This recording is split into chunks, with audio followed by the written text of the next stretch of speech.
Hello, boys and girls. It's Mrs. Hernandez here, and we are going to do a story this week called Memoirs of a Hamster. A memoir is when you write kind of like in a diary. You write about the things that you remember. Sometimes people do that, when they get older and they write their memoirs of when they were in elementary school or when they were growing up or when something big happened in their life. But this story is going to be just about the day-to-day life of a hamster, and we're going to do a short writing assignment after it. In order to get to this story, you're going to go into getepic.com, and I've given you the directions before the last couple of weeks. If you have any problems accessing this story, it's been assigned to you, and so you shouldn't have any problems getting to it. If you do, you can send me a message and let me know, and I'll help you straighten it out. Okay, so let's do our preview. Now, again, this can read to you. I do not want you to have it read to you. Again, do not have it read to you. Read it to yourself. But I am going to show you what you can do if you find like a word or two that you're not sure what it is.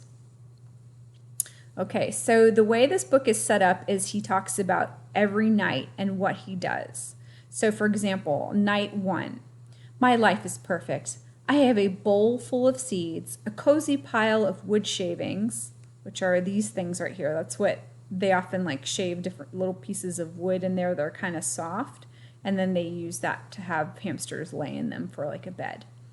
And room to run. I am never leaving here. Question, who's the luckiest hamster in the world? Answer, me. Okay, so I don't know if you guys have ever had a hamster before. I never kept one, but I had friends who did. And this is what a hamster cage usually looks like. There's a little place for him to get his water bottle. Like come up there and he kind of, if you push on it, it lets water out.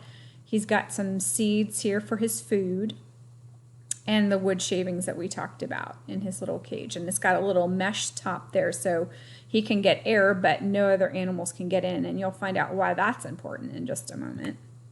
So this is something else a lot of hamsters have is a running wheel. And again, his name is Seymour.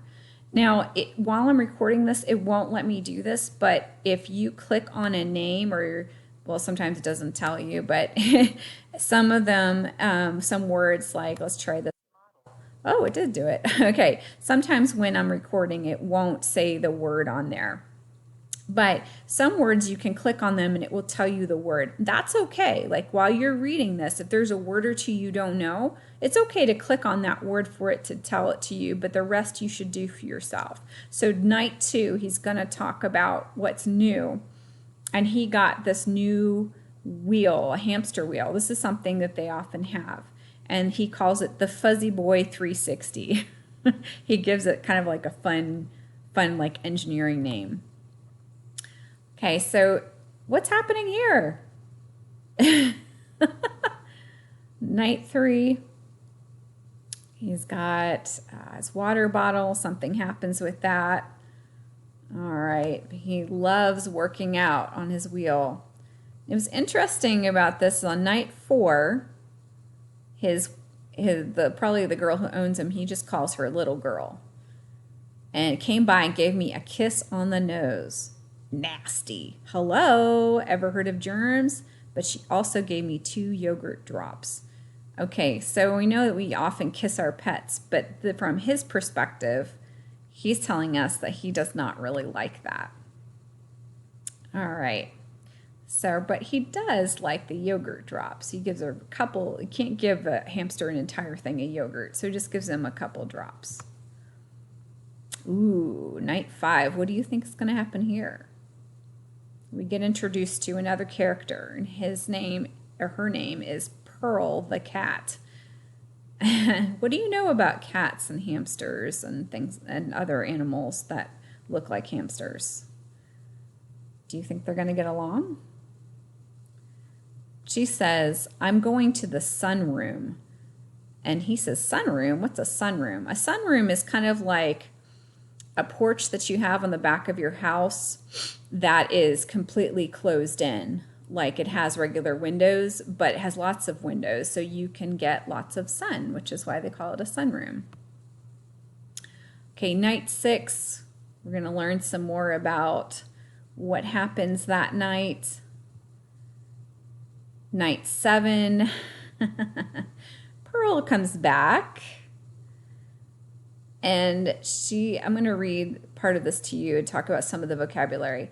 I planned on running a marathon tonight, but my Fuzzy Boy 360 is a little squeaky. So this wheel, sometimes when you use it a lot, animals use it a lot, it starts going beep, beep, beep, like that. So Pearl came over to the cage looking annoyed. So let's see if this is going to tell us what these words mean. Marathon. So it says a long distance foot race, 26 miles, 385 yards, that is run on an open course. So he was planning on, I think that's his way of saying he was planning on running on his wheel for a long time. Annoyed. Annoy means to disturb or irritate. I'm sure that being in quarantine with your brothers and sisters, you have definitely gotten annoyed with each other. If someone is, you can say someone is annoying if they continually make you annoyed. Okay, so then Pearl is going to try to get him to think about leaving his cage. Why do you think she wants him to do that? Look at what she says. You really need to get yourself out of there, she said. You wouldn't need a wheel out here, she said. There's plenty of room to run. The staircase is made of sunflower seeds, and the sunroom is filled with yogurt drops. As she was walking away, she turned around and said, watch out for Hoover. Hoover? Who's Hoover? Who do you think Hoover is? Do you think it's another animal? Do you think it's a machine? Let's find out.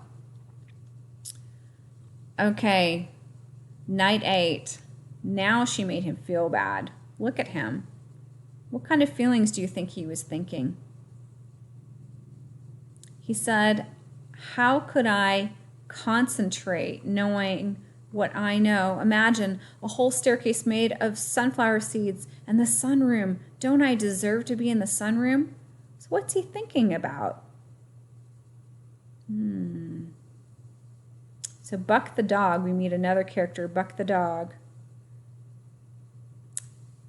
And he talks about the sunroom a little bit.